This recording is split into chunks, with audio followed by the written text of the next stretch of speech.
1 Peter chapter 3, verses 18 to 22, sapagkat si Kristo ay walang kasalanan, ay namatay ng minsan para sa inyo na mga makasalanan, upang iharap kayo sa Diyos. Siya'y pinatay sa laman at muling binuhay sa Espiritu. 19, sa kalagayang ito, nagpunta siya at nangaral sa mga espiritong nakabilanggo. 20, sila ang mga espiritong ayaw sumunod noong matyagang naghihintay ang Diyos ng panahon ni Noe, habang ginagawa nito ang daong. Doon ay iilang tao, 8 lamang ang nakaligtas sa tubig. 21, ang tubig ay larawan ng bautismong nagliligtas sa inyo ngayon. Hindi nito nililinis ang dumi ng katawan, ito'y pangako sa Diyos, buhat sa isang malinis na budhi. Iniligtas kayo ng bautismo sa pamamagitan ng muling pagkabuhay ni Hesukristo. 22, na umakyat sa langit at ngayoy nasa kanan ng Diyos, naghahari siya roon. Meron tayong 4 stages that mentioned in this scripture. Ayan po, sabi dito, Jesus' crucifixion shows purpose. Pangalawa, Jesus' proclamation shows planning. Pangatlo, Jesus' resurrection shows permanence. Pang-apat, Jesus' exaltation shows power. Ayan po. Sa number 1 po, ito po yung verse 18. Jesus' crucifixion shows purpose. Sabi sa verse 18, for Christ also suffered once for sins, the righteous for the unrighteous, to bring you to God. He was put to death in the body that made alive in the spirit. Ang una niyang pagpunta, pumunta si Jesus kasi si Jesus ang nag-sacrifice dahil sa pag-ibig ng ating Panginoong Ama, ibinigay niya ang kanyang bugtong na anak upang tayo ay maging malaya sa kasalanan. Nang dahil kay Jesus Christ, tayo ay nalinis, tayo ay napatawad sa ating pagkakasala. Amen? So ayan, once for sins. So isang beses lang po tayo, isang beses lang po nagpapako si Jesus Christ sa cross. Tandaan po natin, hindi po yearly, hindi po sa mga dati nating kaalaman na every year nagpapako si Jesus Christ na sineselebrate. Ay, huwag kang mag-ano ngayon, baka masugatan ka. Hindi na yan gagaling kasi patay ang Panginoon. No, patay po ba ang ating Panginoon ngayon sa mga panahong ito? No, He is alive. At katunayan dahil nandito tayo and we are the witness na buhay ang Panginoon. Tayo ang magpatotoo niyan. Amen? Praise God. So isang beses lang tayo tinubos ng Panginoon. Sa isang beses tinubos tayo. Sa pangalawang beses, babalik siya to judge the living and the dead. Ayan. Praise God. Ayan, nobody suffers like Jesus. Walang sinuman sa atin yung gagayahin si Jesus, magpapako sa krus o ano lang para hindi po natin maano kung ano yung mga sacrifices ni Jesus Christ, hindi po natin matutumbasan yun. Tanging ang Panginoong Hesus lamang po ang makakagawa nun. He is the righteous one. Sa kanyang pagiging righteous, hindi siya nagkakasala, walang bahid ng kasalanan. Ngunit, ibinigay niya ang kanyang buhay para magkaroon tayo, para matubos tayo, para yung naputol na relationship natin sa ating Panginoon ay mabalik yun sa pamamagitan ng pagtanggap natin kay Jesus Christ, pagsasabuhay natin sa ating Panginoon. Nang dahil sa pag-ibig, si Jesus Christ ang nag-suffer, ngunit tayo ang nakakakuha ng benefits. Became the very best thing that could happen. Best thing na nangyari sa buhay natin, na mayroong Panginoong Hesus na nagligtas sa atin, nagmahal sa atin. Praise God, upang mabalik tayo sa ating relasyon sa ating Ama. Amen. Sabi dito sa number 2, Jesus' proclamation shows planning. After being made alive, He went and made proclamation to the imprisoned spirit. Sabi sa Mark 1, chapter 14, 2:15, after John was put in prison, Jesus went into Galilee proclaiming the good news of God. The time has come, He said, the kingdom of God has come near. Repent and believe the good news. So ito yung proclamation. Di ba po mga kapatid, ano itong mga imprisoned spirit? Ito yung mga buhay na walang relasyon sa Panginoon. Hindi nakakakilala sa ating Panginoon. Maaring nakakilala, pero hindi na isabuhay, hindi na i-apply. Ito yung mga spirit, mga imprisoned spirit. Kaya tayo bilang mga ambassadors and ambassadors of Jesus Christ, tayo yung tutulong sa mga taong ito upang mapakilala natin si Jesus Christ na there is still chance. Kapatid, come. Diba po? Ipangaral po natin. Kaso lang po, paano tayo makakapangaral kung mismo din mga sarili natin kailangan din pangaralan, no? Kaya, ayan, patuloy tayong isurrender natin ang ating buhay sa Panginoon. At talagang gagamitin tayo ng Panginoon for His kingdom sa sanlibutan ito. Nang sa ganun, yung mga imprisoned spirit ay magkakaroon din ng relasyon sa ating Panginoon. Huwag po tayo maging selfish na okay na ako. Ako may relasyon na ako sa Panginoon, bahala ka dyan. No, our purpose, isipin natin, we have the purpose sa sanlibutan ito. Ito ay ibahagi, no, to share the gospel na mayroong Panginoon, mayroong Messiah na nagpapasakin, nagpapalansang sa krus para magkaroon tayo ng buhay na walang hanggan. So ito yung isipin natin na every time habang nasa mundo tayong ginagalawan, maraming mga temptations na dumarating sa atin. Kaya dapat na kung andoon talaga na natin, relasyon at yung faith, yung natin sa Panginoon. Kasi kung mahina tayo, hindi natin alam paano natin aanuhin yung temptation, paano natin lalabanan. Hindi tayo imbis na, di ba, mga temptations, kung anong temptations dyan, dapat anuhin talaga natin yan. Rebuke agad. Pag feeling natin, na-discern natin na, oops, ito gawain ito ng kaaway. Pray agad. Kneel agad. Surrender sa Panginoon kasi hindi natin yan kaya sa ating mga sarili. Maraming temptations. Wag po tayong panatag na porke tayo ay nagsiserve na, naglilingkod na hindi na tayo ititempt, na strong na tayo, na hindi tayo magkakasala. No, the more na magbabad tayo kay Lord, mas maraming temptations na dumarating sa atin. Kaya lagi tayong magbabad sa presensya ng Panginoon. Isabuhay natin yung pagdi-daily journal natin, ituloy-tuloy natin yan kasi dyan tayo mag-grow. Na pagka natitempt tayo, magbulay-bulay na tayo, oops, ito ay hindi na good spirit, ito ay bad spirit na, so kailangan ko nang i-rebuke ito, kailangan ko nang i-cast out ito. Hindi natin magagawa, but magagawa natin yan by the power of the Holy Spirit. Basta i-surrender natin ang ating buhay sa Kanya. Si Lord ang gagawa niyan para sa atin, hindi tayo. Kasi tayong mga tao, mga makasalanan, mahihina tayo. Huwag tayong kampante na, ako. Always tayo surrender sa Panginoon. Amen?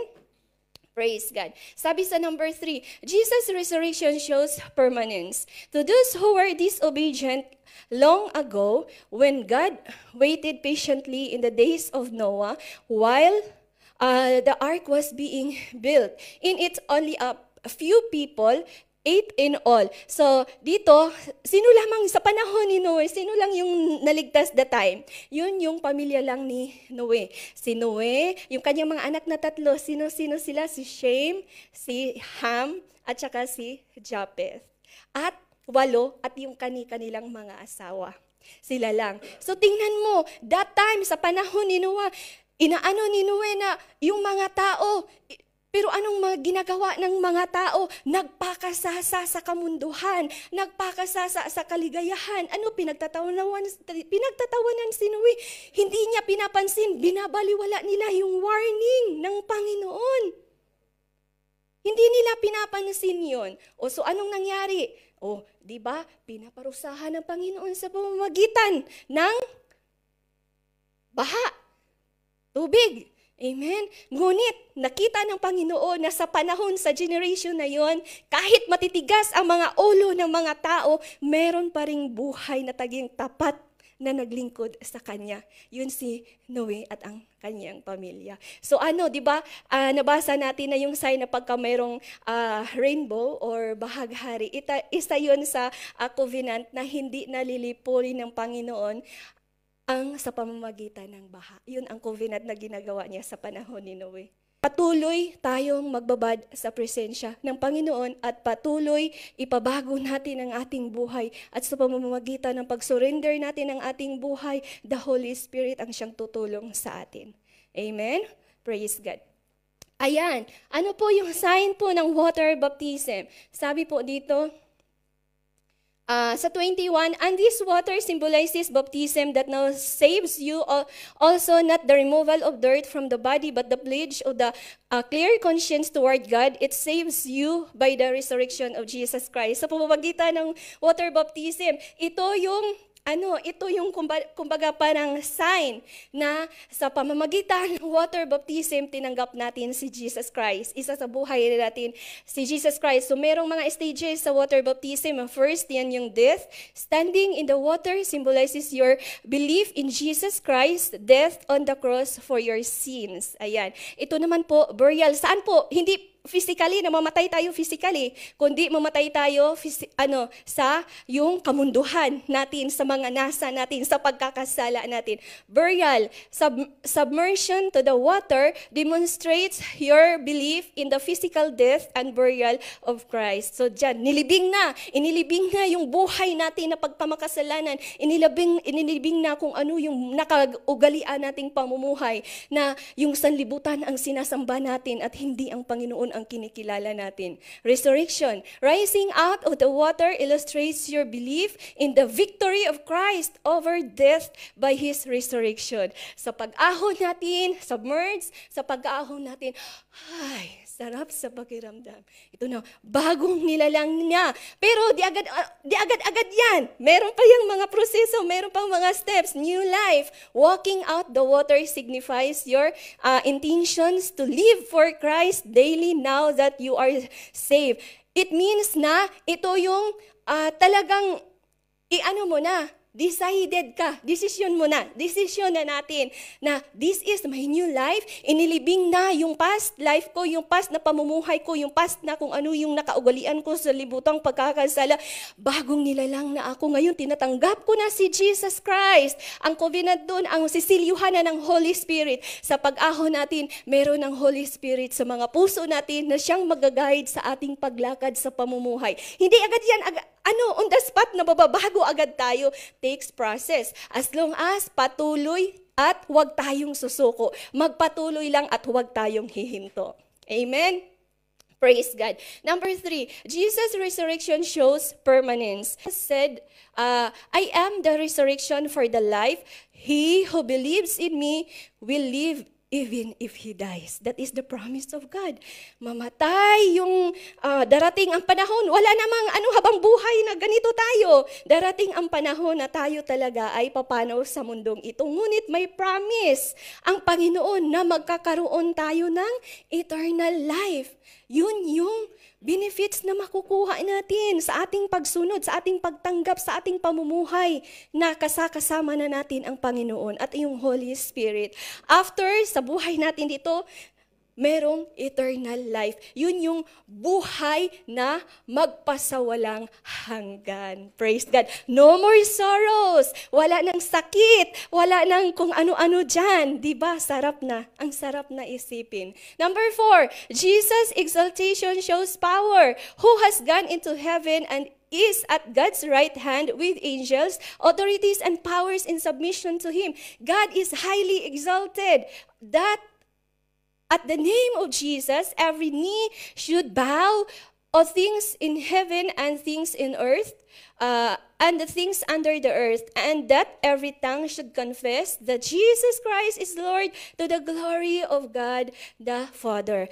Always si Lord, si Jesus, ang Panginoon ang always natin i-exalt, not ourselves, hindi yung mga sarili natin. But it's always the God. It's always our Heavenly Father. It's always Jesus Christ. Hindi yung mga sarili natin. Amen? Always ang God ang ating i-exalt. What happened to Christ will happen to the follower of Christ. Remember, kung ano yung mga sufferings na napagdaanan na totally na ipapako tayo sa cross kasi si Jesus Christ lang nakagawa. Pero yung mga sufferings, meron yung pangungutya. O di ba nararanasan natin yan ngayon? Pangungutya, mga ganyan-ganyan. Dami yan ngayon. O, kaya hindi natin maiwasan yan. Na-experience natin yan. But we have to stand firmly. I am a child of God. Diba? Stand firmly. Huwag tayong padadala kasi, simba-simba ka dyan. Ano ka naman? Ang saba-saba naman ang ugali mo. Don't, give up. Hindi pa tapos. Ibig sabihin, kung perfect na ang buhay mo, maaring kinuha na tayo ng Panginoon. Ngunit dahil na dito pa tayo sa libutan, ibig sabihin, proseso pa yung ginagawa ng Panginoon sa atin. At gagamitin pa ng Lord ang ating mga buhay as a living testimony kung ano yung personality natin. Maaring yung ibang makaka-relate sa atin. Si nabago. Tingnan mo na, may pag-asa pa. Diba? Ayan. So, we always, kay Lord, i-submit natin ang ating buhay. Our suffering has a reason. Yung mga sufferings natin, huwag nating isipin na, bakit ganito na lang yung naranasan ko? Ang dami kong problema. Hindi na ako tinatantanan ng problema. Isipin natin, di ba? Pag nalagpasan natin yung problema, ang sarap sa pakiramdam. Yes! Victorious ako by the glory of God. Pinagtagumpay ako by the glory of God. Di ba? Ang sarap sa pakiramdam. Kahit anumang sufferings yan, baliwala yan. Basta si Lord ang kikilos sa buhay natin. Hindi tayo papabayaan ni Lord. Amen? Hallelujah! We are the reason of suffering of Christ. Di ba? Isipin natin ang Diyos namatay sa krus ng Kalbaryo. Grabe yung mga sufferings niya, alang-alang sa atin. Ganun tayo, ka-precious sa ating Panginoon. Napakahalaga natin sa Panginoon. Kaya value our life. I-value natin itong mga buhay natin. Gamitin natin itong mga buhay natin para sa gawain ng Lord. Huwag tayong mapagod. God has a purpose on our suffering. Alalahanan natin kung ano man yung mga sufferings natin, hindi tayo papabayaan ng Panginoon. Palagi at patuloy tayo ni Lord pagtatagumpayin. Na talagang may time na tayo na walang-wala na tayo. Ginagawa yan, may purpose yan. Dahil gusto ng Panginoon na wala na tayong ibang aasahan at kakapitan, kundi siya na lamang. Ano yung mga benefits na nakukuha natin ng mga sufferings na saan ang ating Panginoon? Una, forgiveness of sins. Nang dahil na sa sacrifices ng Lord, sufferings siya ang nagpapako sa krus, nagkaroon tayo, napatawad tayo sa ating mga kasalanan. And who are we na hindi tayo marunong magpatawad sa ating kapwa? Panginoon, napatawad tayo, so tayo din. Natin yun. Isabuhay din natin to. Number 2, healing. Gift of healing, body, soul, and spirit. Ito yung benefits natin. By His stripes, we are healed. Next, we have been justified. Babasa natin sa Roma chapter 5:9. Tapos, freedom from wrath. Diba? Nagkaroon na tayo ng freedom. Nang dahil kay Jesus Christ, tayo ay, nagiging He made us righteous. Ang ating Panginoon, sino ang righteous? Si Jesus Christ lang ang righteous. Tayo, tinatawag na unrighteous. Mga unrighteous tayo. Ngunit, nung tinanggap na natin si Jesus Christ, nung isinabuhay na natin, ginawa tayo ng Panginoon na nagiging righteous na tayo. Amen. Praise God. Hallelujah. Sabi dito, freedom from guilt, mga guilt, natin dyan. Tapos, gift of eternal life. Yun yung promise na magkaroon tayo ng eternal life. Next, brought us back to God. So, yung nasisira ng dahil sa kasalanan, naputol yung relasyon natin sa ating Panginoon, sa ating Diyos Ama. Sa pamamagitan kay Jesus Christ, nabalik tayong muli. Brought us back our relationship to our Heavenly Father. And then, dito sabi, victory over death and demons. Ayan, huwag tayong paapi. Sabi dito, victory, magiging victorious tayo. Agad sabi dito, overcome it in the mighty name of Jesus Christ. We were made righteous for those who believes. We were made righteous for those who believes kay Jesus Christ. Tanggapin natin. And Christ brought us back to God. Yun nga. Ayan, conclusion. It's worth following Jesus, even if it brings mistreatment, because in the end, there will be victory. Sabihin po natin, victory. Praise God. To God be all the glory. Amen.